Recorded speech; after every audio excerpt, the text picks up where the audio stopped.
Hello दोस्तों, मेरे channel पर आपका स्वागत है। एक नगर था, अंधेर नगरी। वहाँ के राजा अक्सर उदास रहा करते थे। उनके दरबार के सभी लोग चाहते थे कि वे खुश रहें, क्योंकि जब वे खुश रहते थे तो उनकी प्रजा भी खुश रहती थी। तरह तरह के लोग उनसे मिलने आते थे और ये कोशिश करते थे कि राजा को हंसा सके, लेकिन सारी कोशिशें बेकार हो जाती थी। एक दिन दरबार में एक मस्खरा आया। उसका नाम था राजू। उसने राजा से कुछ इस तरह से बात की कि राजा को हंसी आ ही गई। बड़ा ही बुद्धिमान था वह। किसी भी बात को मजाक में कह देना उसके लिए बहुत सरल काम था।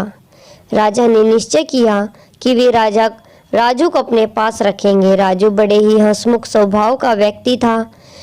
उसे कभी भी किसी से दुखी नहीं देख सकता था, इसलिए उसे देखकर सभी को बड़ा अच्छा लगता था। एक दिन राजा अपने दरबार में बैठे हुए थे, तभी उन्होंने राजू के जोर जोर से चिल्लाने की आवाज़ें सुनी। ऐसा लग रहा था कि वह चीख चीख कर रो रहा हो। राजा तुरंत उठकर भागे। वे बाहर पहुंचे तो उन्होंने देखा कि उसके सैनिक राजू को बुरी तरह से पीट रहे हैं। राजू को बुरी तरह से जोर जोर से पीटा जा रहा था। तो सैनिक घबराकर एक और खड़े हो गए। राजा का गुस्से में बहुत बुरा हाल हो गया था। तब राजा ने पूछा, क्यों मार रहे हो इसे? महाराज, यह राजू आपके सिंहासन पर बैठा हुआ था।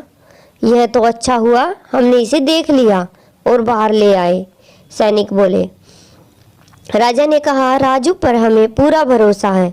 यदि इसने ऐसा किया भी है तो हमारा अपमान करने के लिए नहीं किया होगा। तुम लोग जाओ। सैनिक चले गए, लेकिन राजू फिर से जोर से रो रहा था। अब राजा को और भी गुस्सा आ गया। वे बोले, राजू अब क्यों रो रहे हो? तुम सही सलामत तो हो? तब राजू बोला, महाराज, मैं अपने लिए नहीं आपके लिए रो रहा हूँ। हमारे लिए? राजा ने आश्चर्य से पूछा। जी महाराज, मैं एक बात सोच सोच कर बहुत ही दुखी हूँ। देखिए महाराज, इन सैनिकों ने मार मार कर मेरी क्या हालत कर दी है, जबकि मैं तो केवल कुछ पलों के लिए ही आपके सिंहासन पर बैठा था। और महाराज, आप तो कितने वर्षों से इस सिंहासन पर बैठा करते हैं। आपने कितनी ज़्यादा मार सही होंगी। यह बात सुनकर महाराज को और भी हंसी आ गई और उनका सारा गुस्सा गायब हो गया। तो दोस्तों, मेरी कहानी आपको कैसी लग रही है कमेंट में ज़रूर बताना और मेरे चैनल को लाइक शेयर सब्सक्राइब ज़रूर करना।